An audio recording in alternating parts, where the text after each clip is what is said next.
Hey everyone, Ray from Gematria here. Today we're going to be looking at the song Unconquered Sun, taking you through my tracking session and how we went about writing and recording this.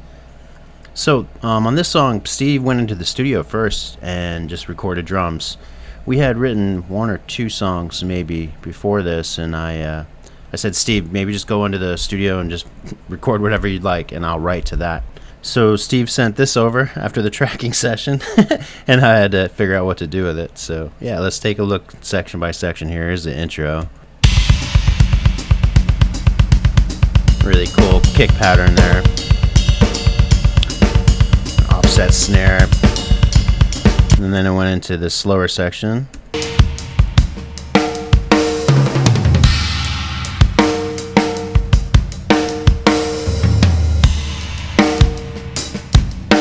I really love that groove. And then he went back to the intro section. And then back to the slower section again.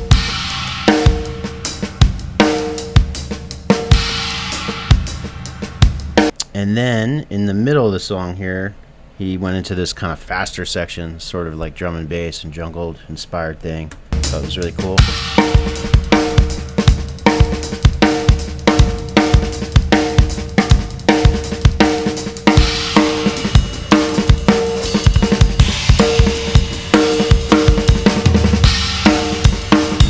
Really incredible performance by him on this. And then the outro, he went into these hits.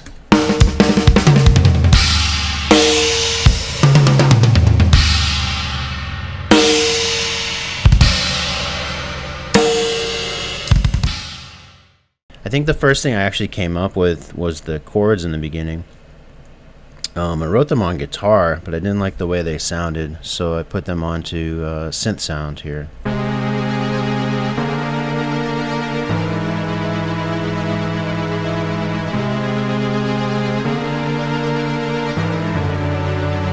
Yeah, so I was just messing around with the whole tone scale, playing dyads from it.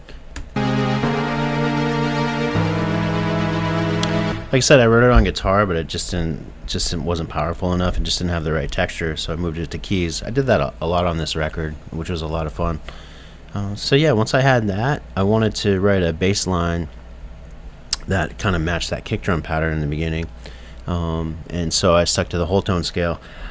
So I remember I was trying to find a root note to fit these chords because I didn't want it to be changing with every chord as it went by. So I took the note E and we just started working on that and matching that kick drum pattern, and came up with this thing here.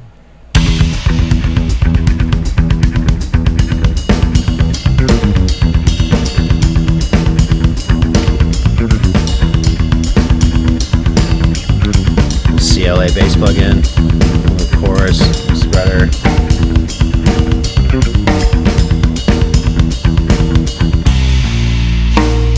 Anyway, so the next thing I did, wanted to add like a kind of sound effect over the top, and I was messing around with the Eventide H9 pedal, and there's a great preset on there called Planet Obelisk, which is pretty fitting. So, and this kind of adds to the kind of space vibe of this section. So let's check it out.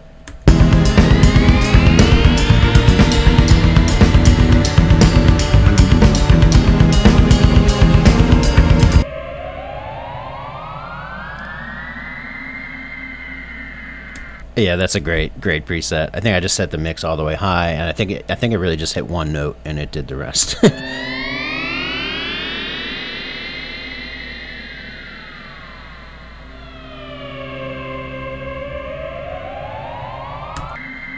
So yeah, I brought that back throughout the song when the reintro came, and then towards the ending as well to kind of have that be a motif for the song. Yeah, cool. So after that section, we go into the more halftime feeling part.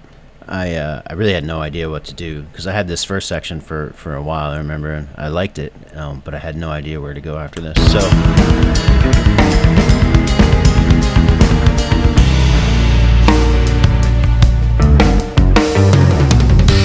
So what I did, basically, I just improvised to this section.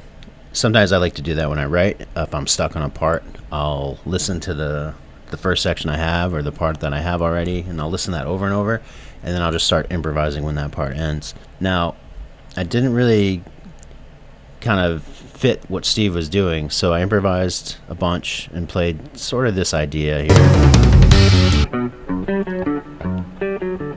And then I chopped it up once I figured out Steve's pattern here.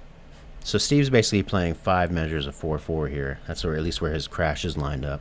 So then I just kind of chopped my initial phrase I improvised up a little bit, relearned it, and then tracked it down. So let's check it out.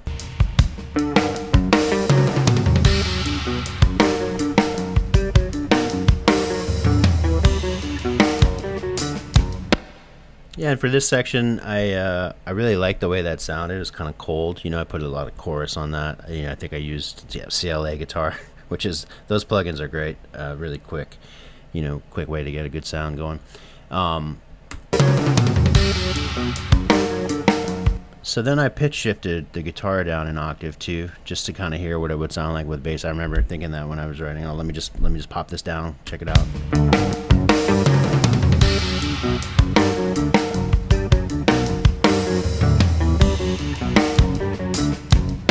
And I liked how kind of cold and like that felt against that really kind of organic beat that Steve's playing. So then I added to that by putting a synth bass on that as well, just to give it more low end. And I remember trying to track that on bass, but it just didn't have the same weight that I wanted. So the combination of the pitch shifter and the synth seemed to work. And then over the top of that, I wanted to overlay these arpeggios with these chords I was working on, which are basically diminished 7th chords with an extra note on top.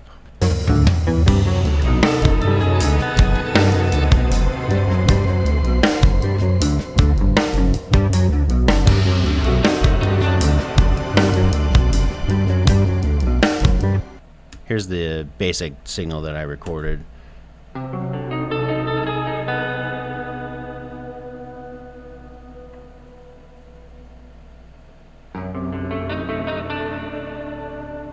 Pretty sure I used the Lone Wolf Audio Viper chorus on that. That's a great pedal that gets really twisted sounding, but I just wanted a little warble in here, just to give it some crazy depth and everything. I did a couple tracks that are really affected, and I reversed some of the waveforms here just to make it really extra twisted. You can see that the way they look here.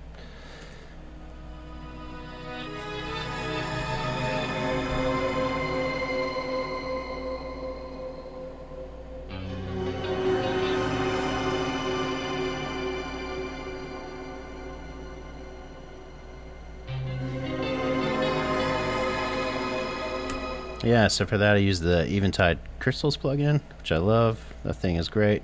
I think one is set to up and one's set to down in an octave. Yeah, let's see. Yeah.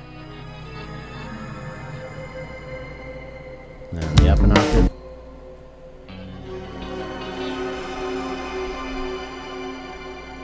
Yeah, I really love that plugin. I probably overuse it, to be honest, but it's such a cool texture to add in the background of something. Okay, so on top of this, I wanted to add like a fast melody, sort of reminiscent. I was thinking about Al Di Meola, Return to Forever, and the Mahavishnu Orchestra, kind of fast lines and melodies they'd play. I think I came up with the rhythm of the melody first, and then I kind of fit the notes to that. And by the way, the amp I used on this whole session was a Mesa Boogie Mark V 25. Which has a direct output on the back. So yeah, just took that direct output right into my interface and used a bunch of pedals and stuff. So for this fuzz, yeah, I used the Earthquaker bit commander into the clean channel.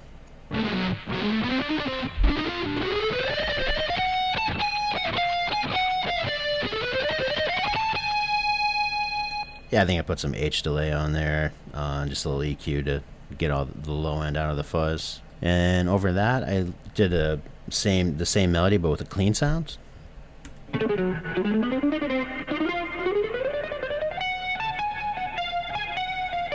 I say clean, but pretty twisted sound there. I think I went into the CLA plugin, yeah, on the clean setting, just to kind of mess with that tone a bit there. Then went into the crush station, Eventide again.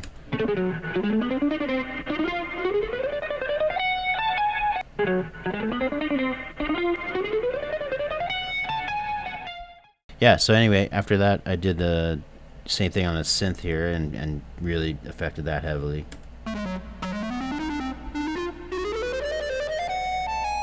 and all those together.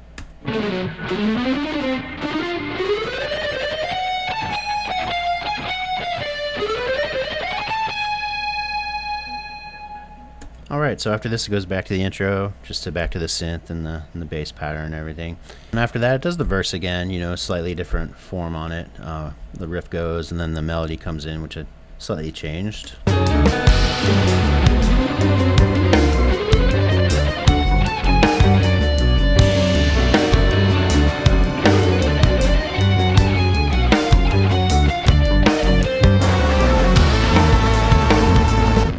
Alright, so that brings us into the bridge or the solo section. For this, again, Steve's part is so killer.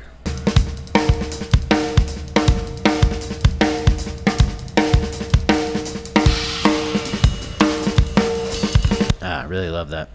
So I wrote this thing on bass based on like the A altered scale. Came up with a pattern that I really liked, and it just wasn't sounding right to me. So I programmed it onto synth. So let's check out these sounds here.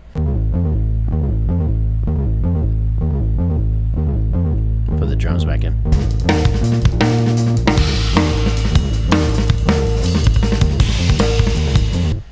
Okay, so yeah, I wanted to add in a kind of twisted sound over the top of that bass line. So I copied over those synth tracks and then added a bunch of plugins to them. So I think I started with Decapitator on this. Just a little fuzz, a little hair on top. And then Waves guitar plugin, which is great. Some EQ. I think just to get out of the way of the kick. Some delay.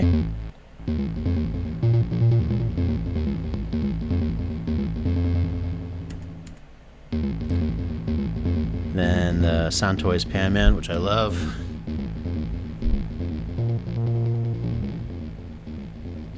I think they took the gain down a little there for some reason, I don't remember. But then here's another Decapitator plugin.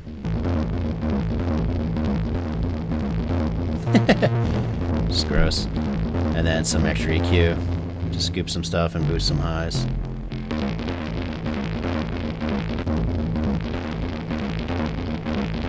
Pretty much did the same thing on the other track. And then you have just the unaffected ones down the middle.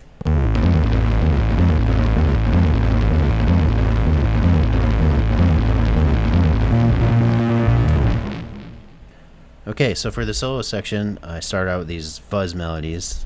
I'm pretty sure I took the fuzz pedal straight into my interface, which is the M Electronics Octanage pedal. Yeah, let's check it out.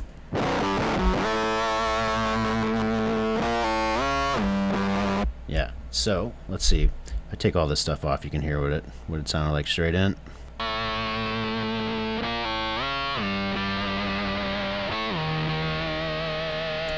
I add some EQ. Took out all the gnarly bits, which I just added back in later, so anyway. Here's the Decapitator.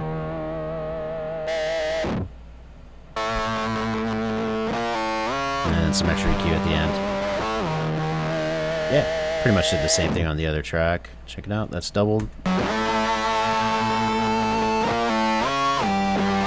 And that's an octave up sound. Yeah, that's an octave up sound on that side. And for the third layer, just a modulated sound. Microshift, Soundtoys, great plugin. Into Decapitator, of course. So then after this, I wanted to contrast those fuzzy, nasty sounds with just like a distorted rock tone for the solo section.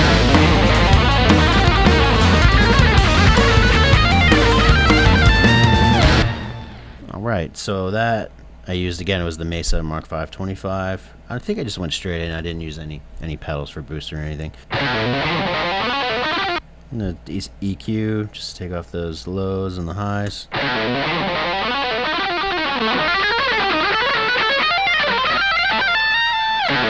that is Repeater, which is D16 plugin. Yeah, I really love the sound of this. Just helps it cut, and then the delay just sits in the back. Put on some reverb right on the track. And then a limiter. just to make it really scream out. That Waves L1 has a really cool high mid, and then the high end that kind of jumps out.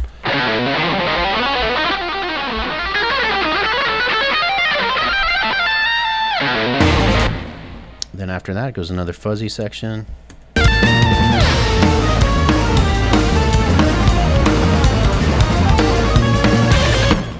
And then the solo section ends with this. I think I put the neck pickup on. Same plugins as the other lead track. Okay, so then I copied that to another track and put on a pitch shifter, basically an octave up, just to make it a little twisted sounding. Here's that.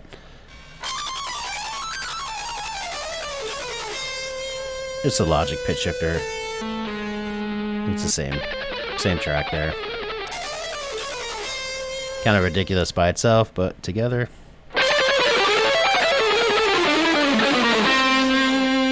Alright, that brings us to the ending. Again, I had no idea what to do when I first got the drum track with these cool hits. I originally kind of tried to do some kind of doomy, guitars with those same intro chords. But then I just decided to do those intro chords on guitar, trem picked.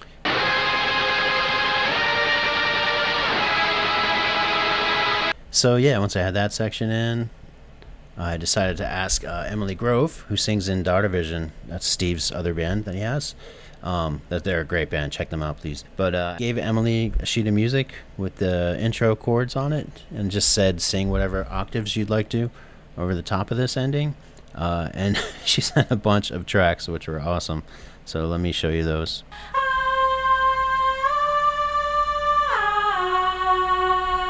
And then she added this in.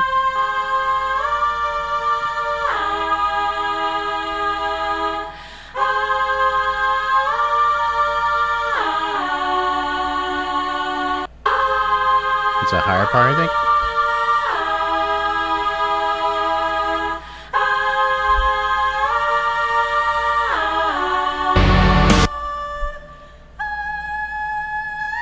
Awesome. Quadruple there. Yeah, and all together she sounded like this.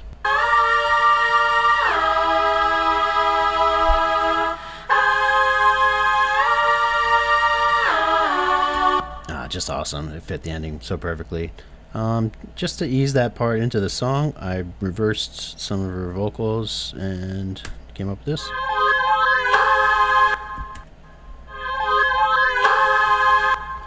Again, Pan Man on there, and the Phase Mistress by Sound Toys, a great plugin too. I use that a bunch. And then at the very end, I delayed her vocal as a segue to the next song, because as I was writing the song, it came up with the song after, The Taming Power of the Small, and I connected the two, and we'll talk about that when I break down that song. But here's the delay at the end.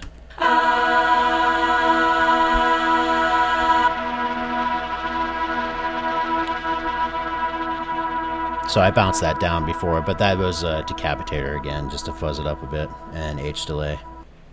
Alright, so thanks for checking this out. Make sure to pre-order our record, which comes out September 23rd. I'll put the link in the description down below.